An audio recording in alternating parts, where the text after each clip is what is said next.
Madalas, kahit gaano ka pa katatag at katapang, dumarating talaga yung pakiramdam na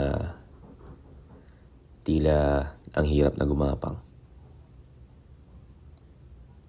Maraming beses na gusto mong sabihin, okay lang ako. Pero ang totoo, gusto mo lang sumuko. Huwag mo itago ang iyong luha. Okay lang kahit bumaha sa muka. Tao ka kaya normal na maramdaman yun. At okay lang kahit sumigaw, humiyaw sa isang direksyon. Basta pagkatapos ay magpahinga at huminga ng malalim. At tanggapin na parte yun ng suliraning matalim. At sa mga bukas na pagising, laban ulit.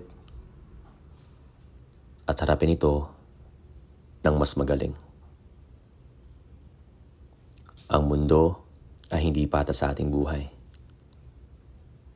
Pero ang sarap pa rin mabuhay.